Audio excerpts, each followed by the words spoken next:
요즘 자녀와의 관계가 예전 같지 않다고 느끼시나요? 전화를 해도 짧게 끊고 찾아와도 금방 일어서는 자녀. 그 모습을 보면 서운함과 섭섭함이 밀려옵니다. 내가 뭘 잘못했길래 이렇게 멀어졌을까? 이런 불안감에 시달리고 계신 건 아닌지요? 하지만 더 큰 문제는 따로 있습니다. 그 불안과 외로움을 자녀에게 표현하는 순간 관계는 더욱 멀어집니다. 너밖에 없어. 엄마는 외로워. 같은 말들이 자녀에게는 보이지 않는 짐이 되기 때문입니다. 부모 자녀 관계에서 가장 위험한 것이 무엇인지 아시나요? 바로 선의로 포장된 정서적 의존입니다. 자녀를 사랑하는 마음이 오히려 자녀를 속박하는 굴레가 될 수 있습니다. 정약용 선생은 이렇게 경고합니다. 부모가 감정을 솔직하게 드러내는 것이 항상 좋은 것은 아니라고 말입니다. 오늘 이 영상은 부모와 자녀가 모두 행복해지는 관계의 비밀을 알려드립니다. 성숙한 부모가 지켜야 할 4가지 경계를 함께 살펴보시죠. 당신의 가족 관계가 달라질 수 있습니다. 우리 부모들은 흔히 3가지 착각에 빠져 있습니다. 첫 번째 착각, 내 감정을 솔직하게 표현하는 것이 진정성이다. 많은 부모들이 이렇게 믿습니다. 자녀 앞에서 외로움을 말하고 불안을 토로하고 서운함을 드러내는 것이 솔직한 관계라고 여기는 것이지요. 하지만 이것은 진정성이 아닙니다. 정서적 미성숙의 표현일 뿐입니다. 예를 들어볼까요? 명절이 끝난 후 어머니가 아들에게 전화를 겁니다. 요즘 엄마가 너무 외로워. 너밖에 없는데 왜 이렇게 연락이 없니? 이 말을 들은 아들은 어떤 감정을 느낄까요? 죄책감입니다. 자신의 삶을 살아가는 것조차 죄가 되는 듯한 무거운 짐을 지게 됩니다. 두 번째 착각, 자녀는 부모의 감정을 이해해야 한다. 물론 자녀도 성인이 되면 부모의 마음을 헤아릴 수 있어야 합니다. 그런데 여기에 함정이 있습니다. 이해하는 것과 책임지는 것은 다른 문제입니다. 부모의 외로움을 이해하는 것과 그 외로움을 해결해야 한다고 느끼는 것은 전혀 다른 차원이죠. 엄마는 너 때문에 이렇게 살았어. 내가 자주 와줘야 엄마가 살 것 같아. 이런 말들은 자녀에게 부모의 삶 전체를 떠맡으라는 무언의 강요가 됩니다. 심리학에서는 이를 정서적 근친상간이라 부릅니다. 부모가 자녀를 정서적 배우자로 삼는 것. 이는 보이지 않는 학대입니다. 세 번째 착각, 부모 자식 간에는 경계가 없어야 한다. 가족이니까 모든 것을 나눠야 한다고 생각합니다. 하지만 진실은 이것입니다. 가장 가까운 사이일수록 경계가 더욱 중요합니다.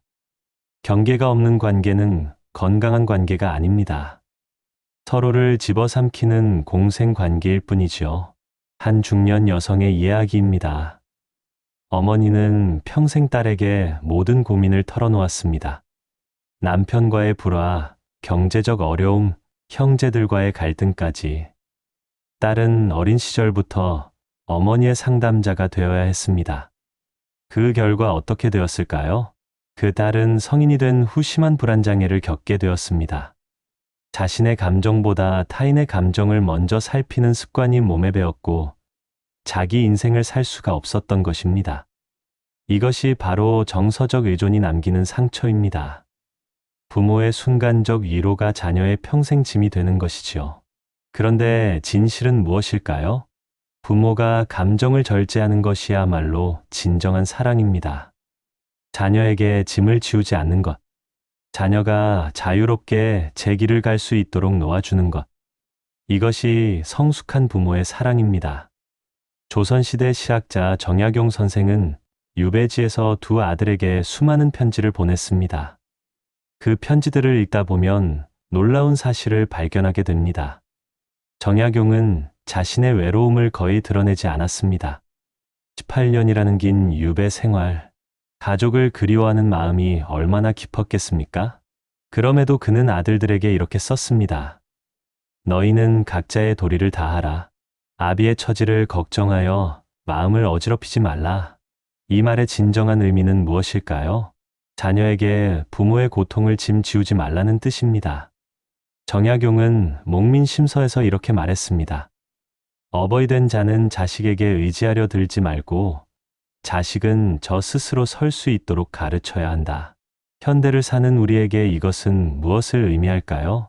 부모의 역할은 자녀를 독립시키는 것이지 자녀를 자신의 정서적 버팀목으로 삼는 것이 아니라는 뜻입니다. 정약용의 지혜는 여기서 그치지 않습니다. 그는 유배지에서 보낸 편지에서 이렇게 썼습니다. 군자는 홀로 있어도 흐트러지지 않고 혼자 서 있어도 외롭지 않다. 이 말은 고독을 두려워하지 말라는 가르침입니다. 부모가 노년에 경험하는 외로움. 이것은 자연스러운 인생의 과정입니다. 친구들이 하나둘 세상을 떠나고 사회적 역할이 줄어드는 것은 누구에게나 찾아오는 일이죠. 그런데 이 외로움을 자녀에게 풀어놓는 순간 문제가 시작됩니다. 자녀는 부모의 친구가 될 수 없습니다. 세대가 다르고 경험이 다르며 인생의 단계가 다르기 때문입니다. 고대 그리스의 철학자 에픽테토스는 이렇게 말했습니다. 우리를 괴롭히는 것은 사건 자체가 아니라 그 사건에 대한 우리의 판단이다. 이 말을 부모-자녀 관계에 적용해 볼까요? 자녀가 자주 연락하지 않는다는 사실 자체는 중립적입니다. 하지만 우리는 그것을 나를 사랑하지 않는다는 신호로 해석합니다. 나를 버렸다고 판단하는 것이지요. 에픽테토스는 이어서 말합니다. 통제할 수 없는 것에 마음을 쓰지 말고 통제할 수 있는 것에 집중하라. 자녀의 행동은 우리가 통제할 수 없습니다. 하지만 그 행동에 대한 우리의 반응은 통제할 수 있습니다. 자녀가 연락하지 않는다고 해서 섭섭함을 표현하는 대신 자신의 삶을 충실히 가꾸는 것.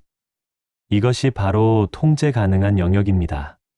정약용과 에픽테토스의 공통점이 무엇인지 아십니까? 둘 다 홀로 서기의 중요성을 강조했다는 점입니다. 정약용은 유배지에서, 에픽테토스는 노예 신분에서 이 진리를 깨달았습니다. 극한의 상황에서도 내적 자유를 잃지 않는 법, 타인에게 의지하지 않고 스스로 서는 법, 이것이야말로 진정한 어른됨의 완성입니다. 부모가 자녀에게 정서적으로 독립된 모습을 보여주는 것, 이것이 자녀에게 줄 수 있는 가장 큰 선물입니다. 나는 혼자서도 괜찮다. 너는 내 길을 가거라. 이 말 한마디가 자녀를 자유롭게 합니다. 그렇다면 구체적으로 어떻게 해야 할까요? 성숙한 부모가 되기 위한 4가지 실천 방법을 알려드리겠습니다. 첫째, 감정 일기를 쓰십시오. 외로움이나 서운함이 밀려올 때 자녀에게 전화하는 대신 노트를 펼치십시오. 오늘 나는 왜 이런 감정을 느끼는가? 이 감정의 진짜 원인은 무엇인가? 이렇게 질문하며 글을 쓰다 보면 놀라운 일이 일어납니다. 외로움의 정체가 보이기 시작합니다. 실은 자녀가 그립다기보다 젊었을 때의 자신이 그리운 것일 수 있습니다. 역할이 있고 바쁘던 시절에 대한 향수일 수 있지요. 감정을 글로 쓰는 행위는 감정과의 거리를 만들어줍니다. 더 이상 감정에 휘둘리지 않고 감정을 관찰할 수 있게 되는 것입니다. 매일 아침 10분 또는 잠들기 전 10분. 이 작은 습관이 자녀와의 관계를 완전히 바꿔놓을 것입니다. 둘째, 동년배 친구를 적극적으로 만드십시오. 자녀는 부모의 외로움을 채워줄 수 없습니다. 같은 시대를 살아온 친구들만이 진정으로 공감할 수 있는 이야기가 있습니다. 요즘은 노인복지관, 문화센터, 온라인 커뮤니티 등 다양한 모임이 있습니다. 처음에는 어색할 수 있습니다. 하지만 용기를 내십시오. 새로운 친구를 만드는 것이 자녀에게 의지하는 것보다 훨씬 건강합니다. 일주일에 한 번 친구들과 차를 마시거나 산책을 하는 시간을 가지십시오. 그 시간이 쌓이면 자녀에게 쏟던 감정적 에너지가 자연스럽게 분산됩니다. 셋째, 말하기 전 3초 멈춤 원칙을 실천하십시오. 자녀에게 무언가 말하려 할 때 3초만 멈추십시오. 그리고 스스로에게 물으십시오. 이 말이 자녀에게 짐이 되지는 않을까? 이 말을 하는 진짜 이유는 무엇인가? 이 말로 인해 자녀가 죄책감을 느끼지는 않을까? 이 간단한 질문만으로도 불필요한 말의 90%를 걸러낼 수 있습니다. 엄마는 외로워라고 말하려던 순간 멈추십시오. 요즘 어떻게 지내니? 로 바꾸십시오. 왜 연락이 없니? 라고 말하려던 순간 멈추십시오. 시간 날 때 전화해. 바쁜 건 알아로 바꾸십시오. 이 작은 변화가 관계의 질을 완전히 바꿔놓습니다. 넷째, 자신만의 의미 있는 활동을 찾으십시오. 취미든 봉사활동이든 공부든 무엇이든 좋습니다. 자녀가 아닌 곳에 관심을 쏟을 수 있는 영역을 만드십시오. 한 70대 어머니의 이야기입니다. 그분은 평생 자녀들에게만 집중하며 살았습니다. 자녀들이 장성한 후 심한 공허함을 느꼈지요. 그러다 우연히 서예 수업을 듣게 되었습니다. 처음에는 시간 때우기로 시작했던 일이 점점 깊어졌습니다. 붓을 잡고 글씨를 쓰는 시간이 명상이 되었습니다. 3년 후 그분은 작은 전시회까지 열게 되었습니다. 그 후 자녀들과의 관계가 어떻게 변했을까요? 놀랍게도 더 가까워졌습니다.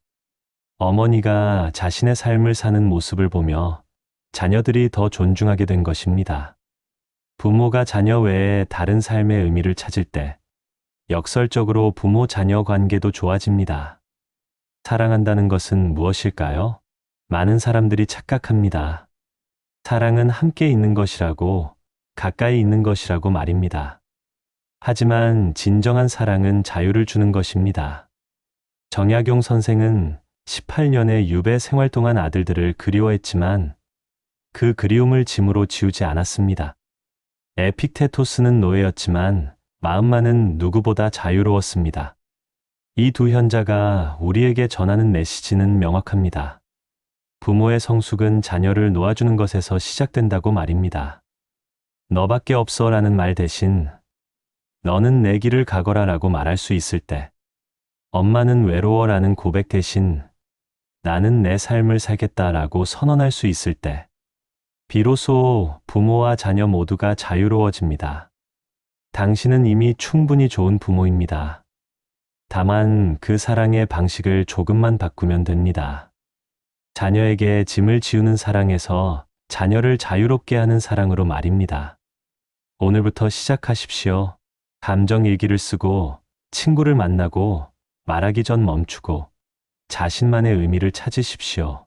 그 작은 실천이 쌓일 때 당신과 자녀의 관계는 새로운 국면을 맞이할 것입니다. 이제 당신에게 묻습니다. 당신이 자녀에게 주고 싶은 것은 무엇입니까?